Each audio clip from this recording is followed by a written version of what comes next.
So I had this original worship themes title to be What's in a Name this week. And even though I changed it to names as portals of enchantment, I was asking myself that question a lot, what's in a name, as I was writing this sermon. And I was looking through a lot of different texts and etymology charts and linguistic theory, and it was all really boring stuff. And then I finally happened upon this Ocean Vuong passage that really opened something up in me. Not because it gave me an answer to the question, what's in a name, but because it responded with another question that I didn't quite know how to answer. Right? Remember? Where am I?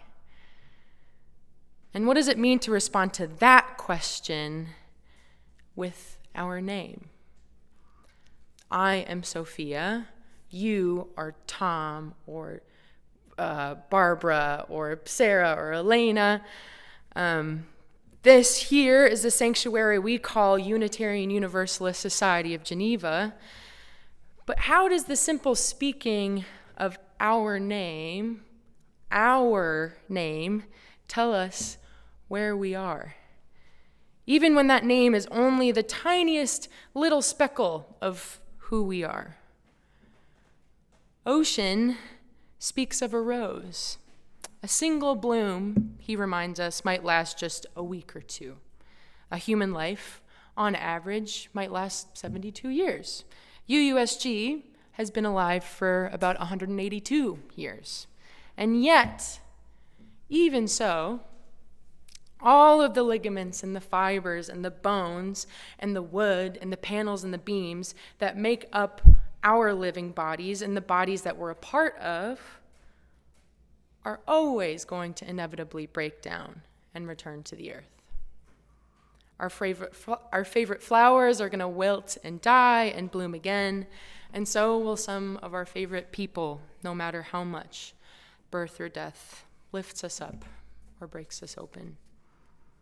If we're fortunate, the life of a community like this one is going to ripple outward beyond our time.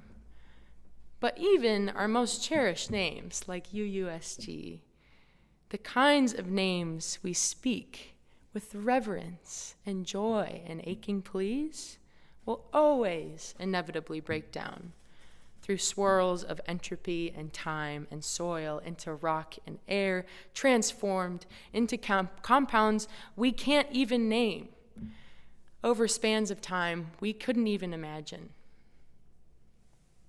And still, to speak a name is to resist that inevitability. To say a name, UUSG, your own name, is to declare there is something infinite right here. Even when we're lost, even when we cry out across time and ask the question, where am I? To say a name with care, with reverence, is to begin to make holy what might otherwise pass away unnoticed. Those names that we hold tenderly have the power to make the ordinary something very sacred.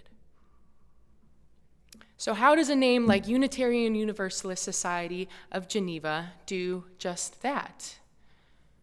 Some of you guys are here for the first time, so you might not really even know what UUSG is all about. But some of you, when you hear that name, might recall some bold legacy. UUSG is one of the oldest UU churches in the Midwest. Some of your first congregants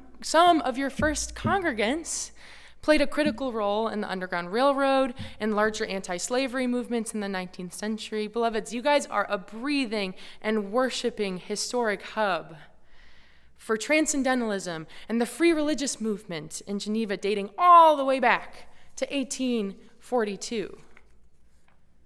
You might not be thinking about that all the time, but when you say the name UUSG, you are summoning that story into presence. And it's a shared one. It's stitched together in fragments, in rooms, or portraits of founders, and the quiet wisdom of elders who know your name, who remember your name when you walk through the halls. People who've been walking through for decades, potentially preceding your time. Even the scent and the sound of this building, old candles, dust, age, which has held 182 years of breath and dust and song and conflict and aching love. They all are steeped in the name UUSG. And the truth is, UUSG, regardless of what you see on the website about page in the history part, it's also a wildly particular story. It's infinitesimally varied. Each and every one of you guys carry your own version of what UUSG is.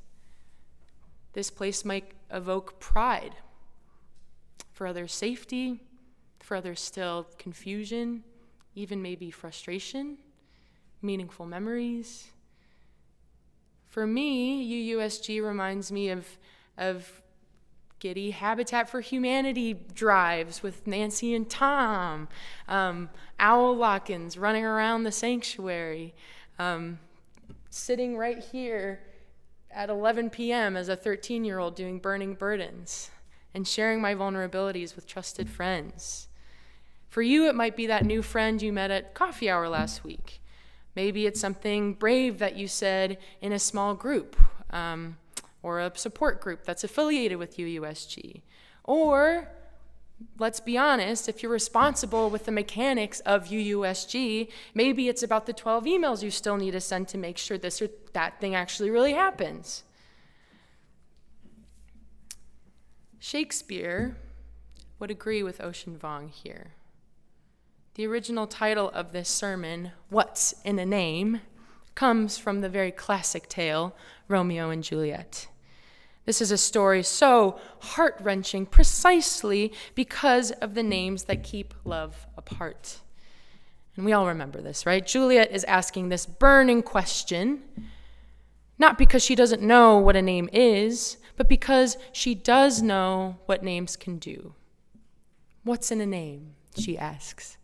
That which we call a rose by any other name would smell as sweet. A rose, she's saying, would still be a rose. You could call it a hose or a horse. It could still carry the same beauty. Its scent would still seduce us. And yet, we only seem to marvel when the rose is in full bloom. We don't seem to care about a rose as much when it's still a seed, or when it's just a tight green bud or a bramble of tangly thorns. We name it, we celebrate it when it is its most beautiful. Why? Maybe we name what overwhelms us. Maybe when beauty or love or pain or longing exceeds what we can actually hold, we reach for a name to ground ourselves. But as we all know, names can be dangerous too, right? Montague, Capulet, these are family names that begin to act like fences for each other. Flags of ownership, declarations of loyalty or exclusion, the very names that say, you belong, and also say, you do not. And this isn't only Shakespeare's world, of course. This is ours too. I saw a video recently on Instagram, I think. It's a man crying on the steps of a courthouse. His wife, we gather in this video, has just been taken into ICE custody. She did everything legally, he says. She followed every rule. We have 6 kids waiting for us to come home, he cries, again and again. Her only violation? A name, a nationality, a label our government has deemed unacceptable. This woman was not detained for something she did, but simply for the name that follows her, for the associations that name calls to mind in someone else's system. Today, names are bearing the weight of life-altering tragedy, of children separated from their mothers, of people disappeared into systems with no accountability for their well-being, or even their lives. Names shape how we are seen, how we are judged, how we're held, how we're dismissed. And yet still, names remain one of our most intimate forms of sacred speech. They can be containers of reverence. They can be containers of curses. They can be probes, sometimes intrusive, into our identities. They're cloaks against the shadows of the past. They're whispers of intention cast into the world. Names evolve. They're not fixed. They are reshaped and reshaped again by the lives that they hold and the love that is offered inside of them. And that is why choosing a name with reverence is important.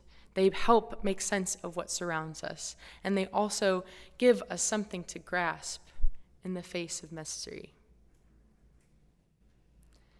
Earlier this month, I was sitting around a table with a few close friends, and this already may feel like a long time ago, but if you choose to recall, it was the 4th of July, and that's a holiday that's at the time carried quite a complicated weight, especially for those of us who feel like this country has, in too many ways, failed to live up to the promise of its own name. And we were eating skewers of veggies and meat and passing an occasional burger around the table when my girlfriend, in a gentle attempt to lift the spirit of the celebration, asked us, "What do we actually like about the United States?" And we all laughed a bit nervously, because at first, of course, it felt easier to name what we don't love. The guns, the fossil fuels, the prisons, the police, the way country music or patriotism, fireworks can sometimes sound like a hymn to forgetting about all of that. But eventually, we did come up with real answers. True ones. One friend spoke about the magic of beach days. She described growing up visiting the Jersey Shore every 4th of July and how little Jersey families and friend groups would show up. They'd spread their towels side by side. They'd laugh if a beach ball bounced into someone else's court, sharing for one sacred afternoon the same wide open body of sand and sea. My girlfriend talked about the back roads, how in this country you can drive for hours and pass through cornfields, mountains, deserts, forests, cities, every biome, a different mood, a different sky. Another friend of mine, who immigrated from Chile, smiled softly and shrugged when it was his turn. "My favorite thing about the U.S., he said, my wife." And we all laughed. And it's not that kind of laugh that dismisses, but the kind of laugh that says, yes, of course it's Athena. We love Athena. But there was something deeper there too. That was a quiet recognition that if not for her name, her citizenship, her nationality, he might not have been there at all at that table. So here's my invitation to you. This is my challenge for you this week.